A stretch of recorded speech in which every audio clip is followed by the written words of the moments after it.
Okay, good morning, everyone. Today's Friday, the last day of the week, and we're going to start with the den. Hopefully, you finish your den within the first 4 minutes of the lesson.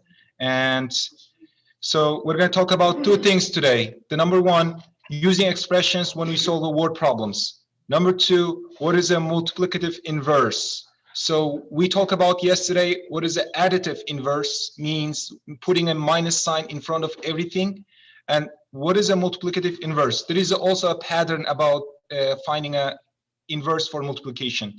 Okay, and there are two IXLs. We already did the R1 on Wednesday. I put it here just in case if you didn't forget this. And there is a one more, it's a R4, okay, and exit ticket, and that's all. So the same objective and the same essential question. So we're gonna work on generating equivalent expressions. And hopefully you finish your do now by then, because it's been more than 5 minutes. So let's start with the first thing about using expressions to solve problems, word problems. Okay, so it says a stick is x meters long, and there is a no number. Because of it's unknown, we're going to use a variable. And a string is 4 times as long as that stick. So there are two things. Number one, it's a stick. Number two, it's a string. And the length of the stick, it's x meters. The length of the string is 4 times of the stick. Okay, so first we need to express the length of the string, which is the second one, because we already know what is first.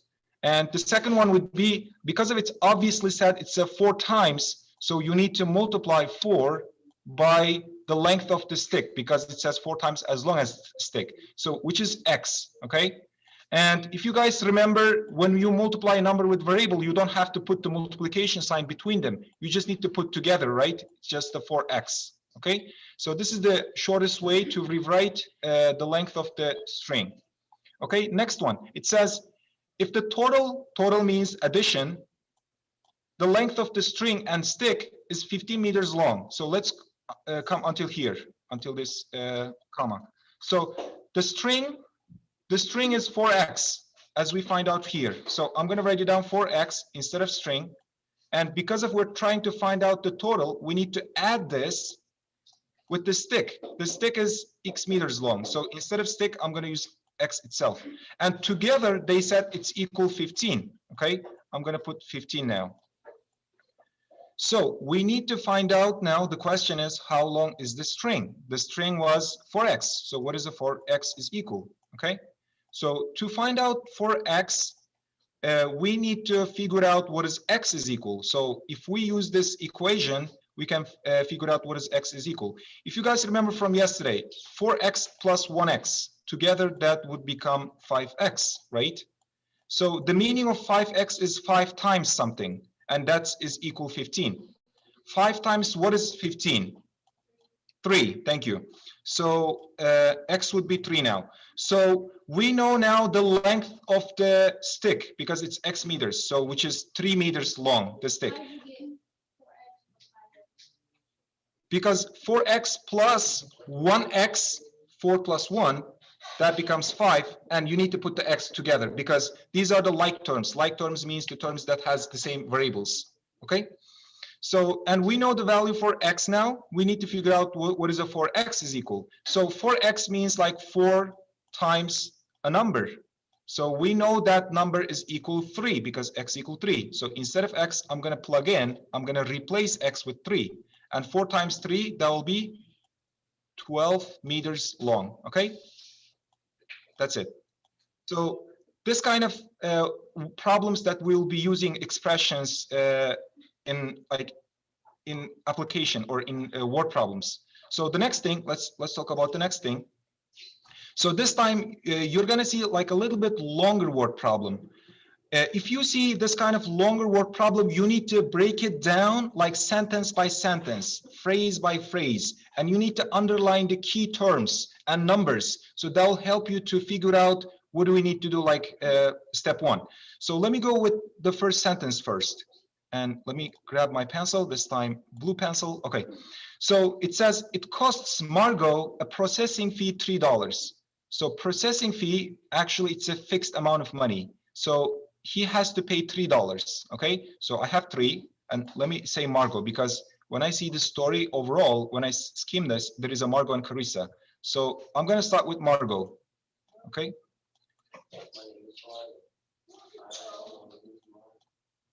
So Margot, at first, he's paying $3. I'm going to put 3. It's fixed money to rent the storage unit. Plus, it obviously say now, plus, okay, I'm going to say plus, and it says 17 per month. So this is the key thing that you have to be very careful. So every month, Margot is paying $17, but it didn't say how many months she will pay for that unit. So because of that, you need to assume that there is a variable, M.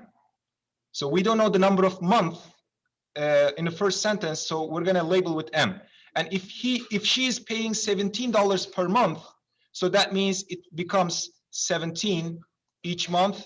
So we don't know the month, and we're going to put M next to it. Okay, and then to keep her belongings in the unit. So this is about Margot. Now, her friend Carissa. Now we have a second friend named Carissa. Carissa. So we're gonna go with the same steps. So it says she wants to store a box of her belongings in the Margot's unit. So she's not renting another one. Margot and Carissa will use the same unit, but Carissa wants, hold on. And Carissa tells that she will pay $1 toward the processing fee. So processing fee was the fixed amount. So she's paid $1 plus and $3 every month. So we still don't know how many months. So we're gonna go still with M, month for M, and $3 per month. So $3 per month. So we're gonna put the unknown number of months next to the unit price for each month. Okay, so this is Margot, this is Carissa. Now let's read the problem. It says, write the expression in a standard form, I think we did it, that represents how Margot will have to pay for the storage unit if Carissa contributes. Oh, by the way, we still didn't write it down, this one. These expressions are for each one of them, but we didn't write it down together. If Carissa contributes means Margot will pay less money for each unit. That means if the meaning of paying Margot less money, we need to subtract the amount of money that Carissa contributes. So we're going to subtract the Carissa's expression from Margot's expression. Here's what we're going to do. So we're going to say, write it down first, Margot's expression. It's a 3 plus 17M. Okay. And because of we're taking away, because of Carissa contributing money to Margot, we need to take away that amount of money that Carissa will pay. So it's a 1 plus 3M. Okay.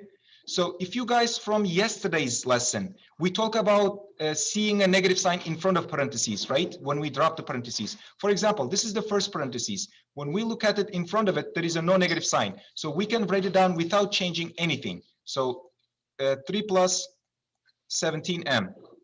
But when you look at the second parentheses, there is a negative sign in front of them.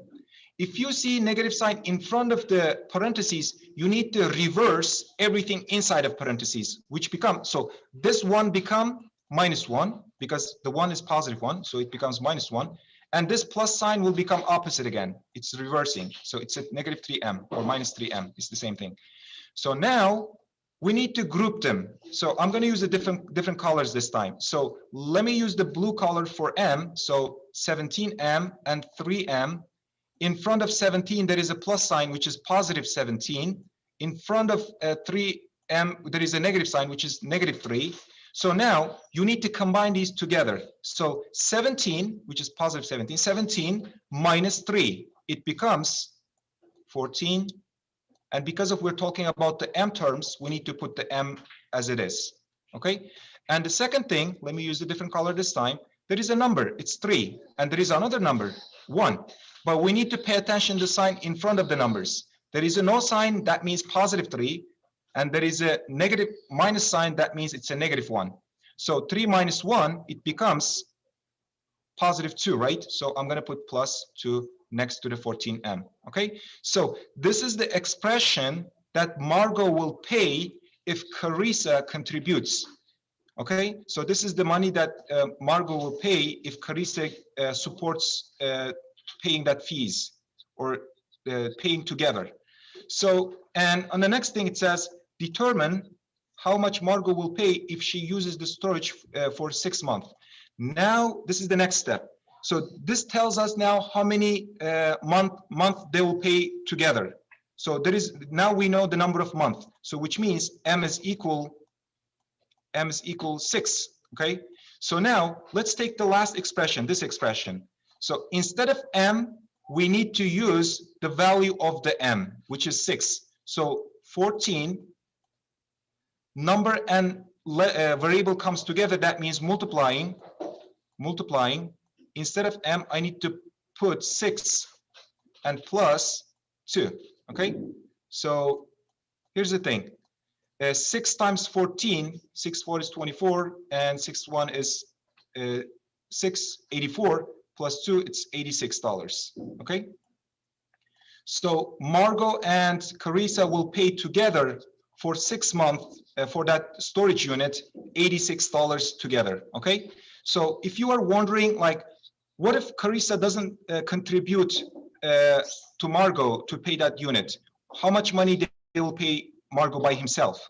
So here's the thing. So instead of M, if you put the 6, because for 6 months, so 17 times 6 will become what? 6 times 7 is 42. 102 plus 3, it's $105. So if Carissa doesn't contribute Margot, Margot herself will pay $105 by himself. It's a lot of money. And if you think that how much Carissa is contributing to Margot, it's easy again. You just need to replace M with the value of the M, which is 6. Okay, if I put 6, 3 times 6 will be 18, plus 1, it's 19. So Carissa is supporting money to Margot, $19. So the basic math is, if you subtract these together, you're going to end up with the same result. Oops, not 85, $86, okay? So this is kind of word problems that you can use expressions in application. Every time you're labeling things like a month, number of month with M, if it's unknown things, and try to create your expressions and do the operations among the expressions, okay? So next thing, and this is the last one of word problem, okay? So in this problem, it says the area of the pictured rectangle below, it's 24b squared, okay? It says 24b squared. If you guys remember the area formula for finding for rectangle was a height times width, right? H times W. And we know the area is equal. What is A is equal? It's obviously said it's a 24b. I'm going to write it down 24b instead of A, and write it down equal sign. And do we know the height of the rectangle? Just give me a moment. Somebody's calling. Mr. John?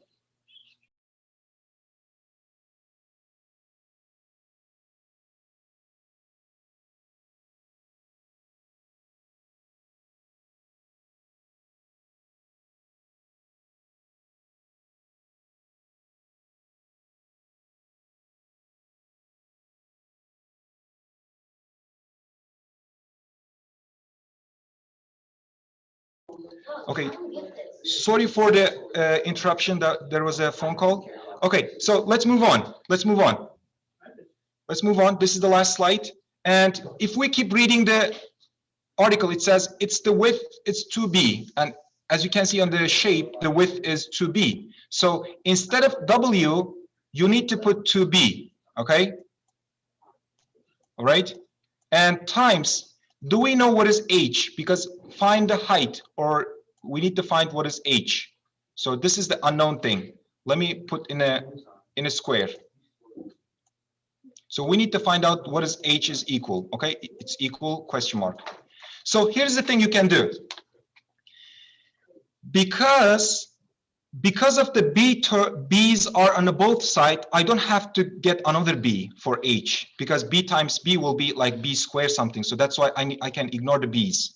Now tell me 2 times what number, so instead of h, will be equal to 24. 2 times what is equal 24? Or another way to think it, what is a half of 24? So yes, thank you so much. It is 12. So the value for h will become 12, okay? Or another way to say it, 12 times 2b will become 24b, okay? 12 times 2 is 24, and b times nothing, so you need to put the b next to it, so which is b. That's it, okay? This is the problem that I was going to talk about today, but now it's a we do part. The students in the classroom can also participate in this one.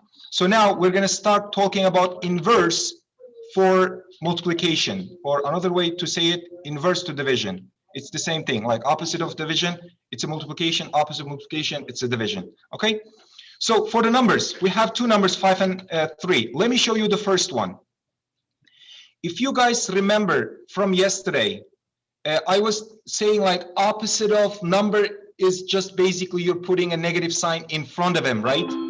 That was for additive inverse. But in this case, when we talk about multiplicative inverse, instead of putting a negative sign, you need to just put over 1. So opposite of 3, it's 1 over 3, okay? So when we talk about inverse for multiplication, we need to just put over 1 of that number, so 1 over 3. So proof of like multiplying these two together now, so 3 times 1/3, or 3 times multiplicative inverse of that 3, which is 1/3, will become always 1. And how is that? When you have a whole number, you need to just put over 1. 3 times 1 is 3. 1 times 3 is 3. So 3 divided by 3, it's equal 1. Okay? So my question is now, let me open up my chat box because students are typing something. Okay, so the first thing, and let's talk about the 5. What is a multiplicative inverse for 5? What is a multiplicative inverse for 5? Yes, it is a 1/5. Thank you. So you always need to put like over 1 and put the same thing, everything. Yeah, 5 times 1/5. I'm not going to go with longest way now. So let me go with the shortest, just so that it becomes 1, because the 5 and 5 cancels out because this is over 1, and 1 times 1 is 1 itself, okay? Yes, thank you so much. I have a couple more students also said 1/5. And in this case, for division, I know the result is 4, but I want to show you there is a like interesting thing about division. The answer is 4, but I want to show you the different thing. So 12, if you guys think these numbers like as a fraction, right? Like 12 over 1, 3 over 1. Like keep the first one, change the sign will become multiplication, and flip the second one, 1/3. So what I'm trying to say is the meaning of flipping the second, or the meaning of the rule when we divide fractions, it actually comes from multiplicative inverse. That's why we switch to multiplication, and that's why we put over 1 of the second number, or we're flipping the fraction of the second fraction. I mean, when we do the division. Okay, so that's the meaning of we're flipping the second fraction when we divide numbers. And it's the same thing, like over 1, 12 times 1 is 1, 1 times 3 is 3, so 12 divided by 3 is 4 again. Okay, so it's the same thing. If you think as a over 1, from multiplicative inverse, this is gonna flip over, becomes 1/5, and changing the sign becomes times, and 65 over 1 itself.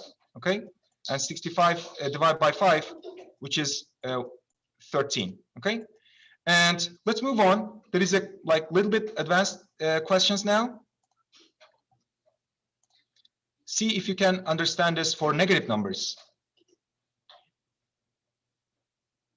Okay, so what do you think the multiplicative inverse for -2? Can somebody help me to answer this? What is a multiplicative inverse for -2?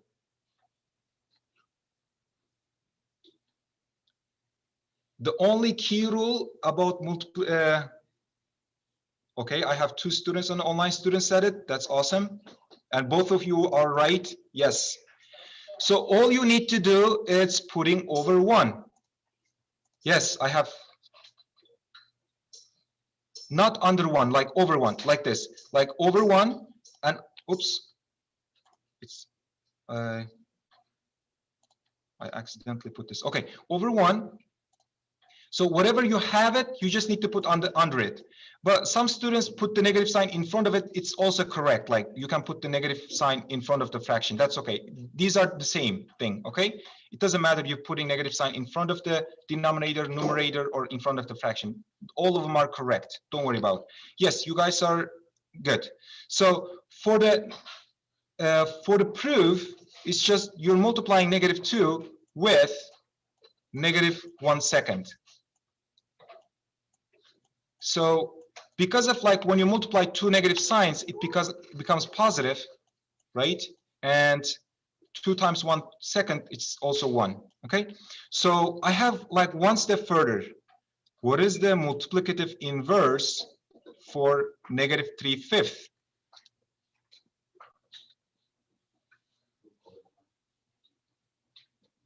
What do you think?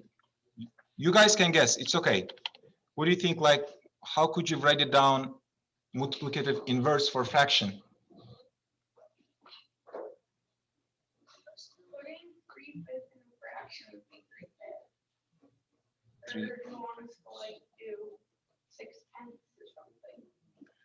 Okay, the rule was, let me tell you, the rule was 1 over, right? So 1 over means 1 divide by. So let me explain this the longest way. 1 divided by 3/5, right? And equal, like this fraction means dividing by. 1 divided by -3/5. So what was the rule for dividing fraction? Keep the first one, change the sign. The last one is flip. Yes, TCF, thank you. So 5/3. And now what happens if you multiply this? Itself. It would be 5 over 3. Yes. So here's the thing now. Instead of doing these steps, here's the easy way to say it.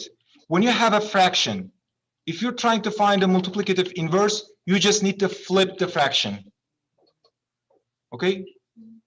If we are asking what is the multiplicative inverse for fraction, just flip it. That's it. Okay? And the proof is, if you multiply 3/5, hold on. If you multiply with its multiplicative inverse, which is 5/3, 3 times 5 is 15, 5 times 3 is 15, 15 divided by 15 is 1, and 2 negative signs becomes positive, so it's a positive 1. Okay, what was your question? Yes. I didn't have one. I was saying, like, you just proved it, didn't you? That in the first box. Oh, in the first box, I showed you how to get the multiplicative inverse for this fraction. The second one, I proved it. What happens if you multiply the number with its multiplicative inverse? I'm trying to like confirm my rule, okay? About this rule. This is the rule. Show that their product is 1. Okay, so for the last one, I don't want to take your too much time. You just need to put over 1, and multiplicative inverse was like a 1 -2, as you said, which is 18, and this becomes times. So 18 over 1,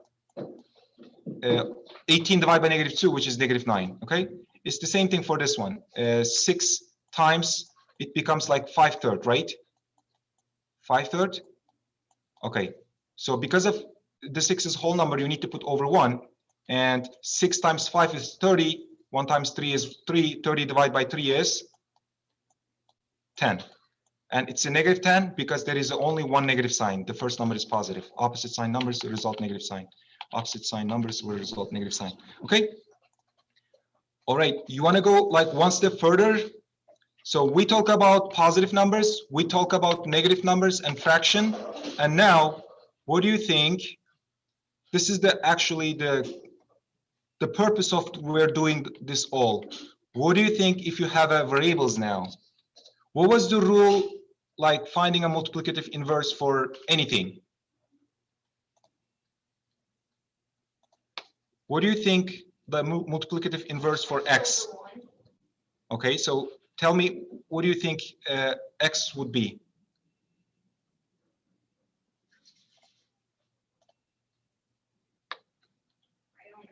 You don't know? So the rule was 1 over, right? Whatever you have, you need to put under. So that means like 1x. So what is the multiplicative inverse for 2x? 1 over 2x. Yes, it's a 1 over 2x. So the only thing you need to put 1 over when you're finding inverse for multiplication.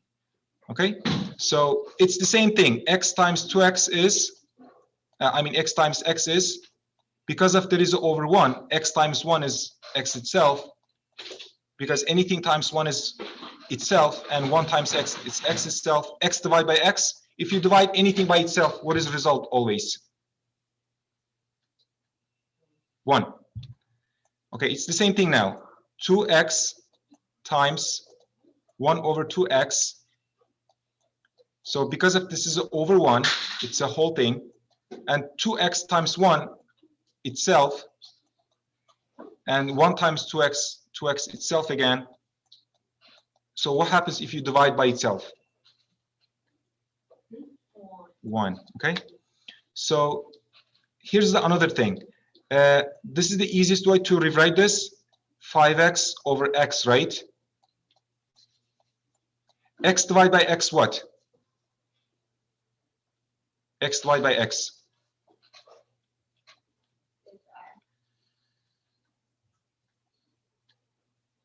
What do you think if you divide one thing by itself? If you divide something by itself, always what? It always goes down to 1. Yes. So that means, look at this. Look at in this case, x divided by x, you need to cancel out this because it becomes 1. So 5 times 1 is 5. Okay. So now you help me. So instead of 12x divided by 2x, I'm going to write it down as a fraction. So you can divide the numbers together and variables together. 12 divided by 2? 6. Thank you so much. Yeah, online students, I got it. I apologize. I didn't respond to your answer. No, this is x. I apologize. So this is a variable x. So this will cancel out each other. Or another way to say it, because we're dividing something by itself, it becomes 1, and 1 times anything will itself again. Okay? So we're going to practice this division a lot. Okay? Don't worry about if you didn't get right now, because I only gave you 2 examples. So now this is today's lesson. We talk about the word problems. We talk about multiplicative inverse. The key thing you need to remember, you always need to write it down 1 over for inverse for multiplication. That's the one thing that you need to remember for today's lesson. The other one is word problems, and those are the, like, you have to read it carefully and try to model it in each part of that word problem. Okay, so what you do now, there are 2 IXLs, R1 and R4. No, it's not. I did it. Hold on. Students are saying R1 is very easy. R4 is impossible. It's easy. So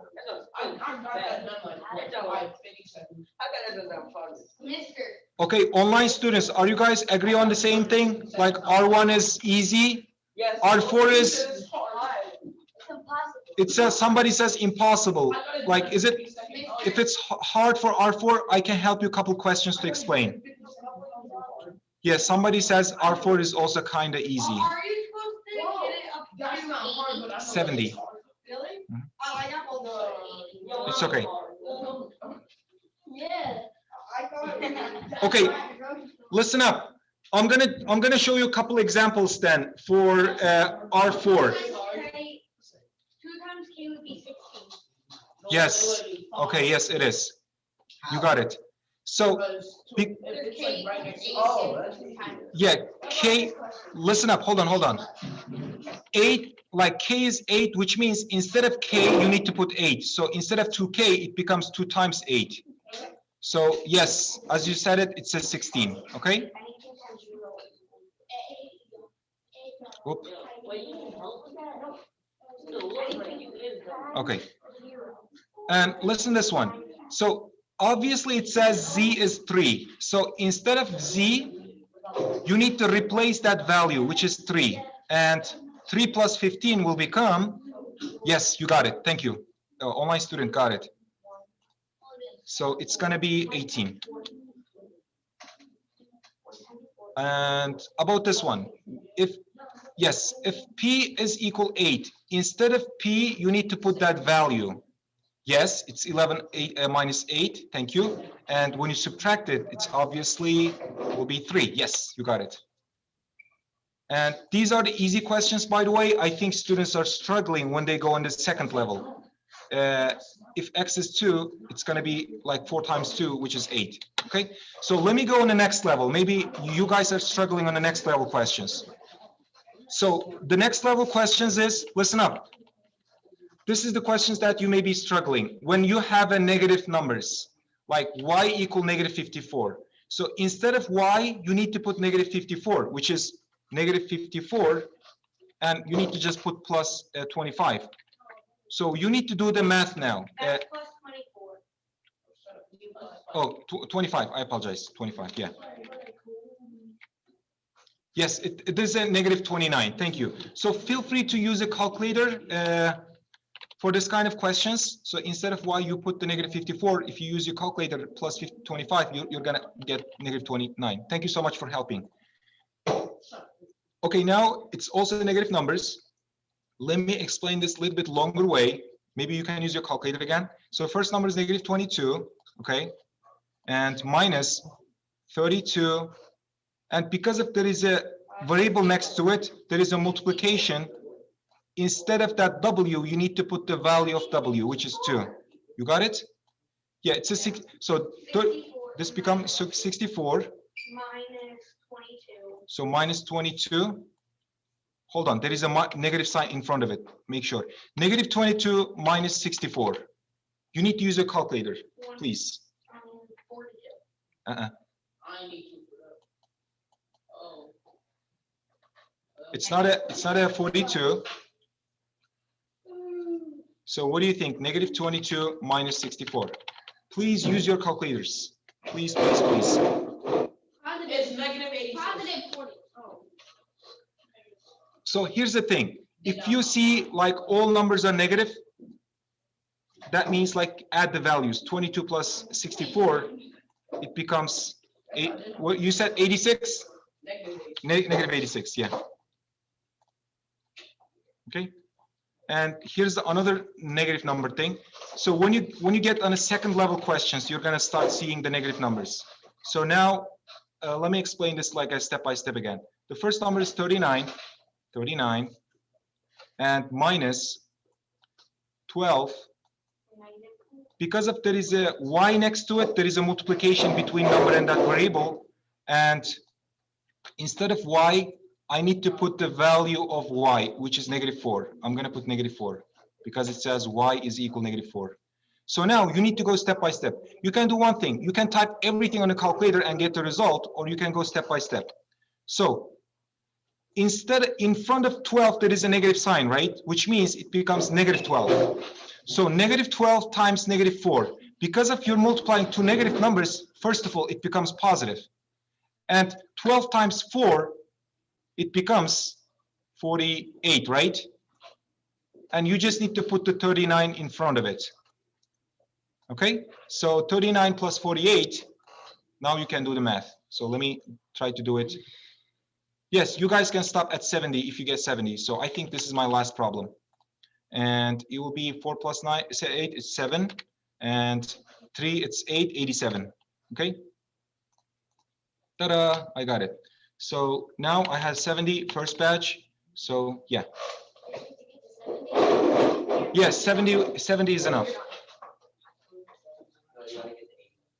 Okay. And this is today's lesson. We have 3 minutes left. So make sure you finish up the R4, and we're gonna have extra time during the intervention, so you guys can finish up during that time also.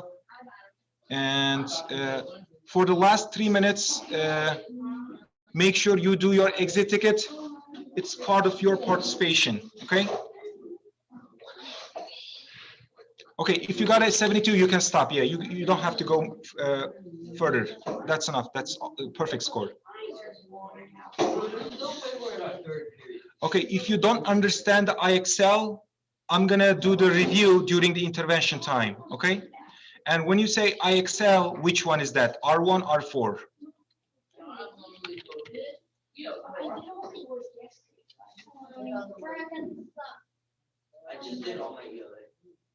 So if you finish your exit ticket, you guys are free to leave, okay? Thank you.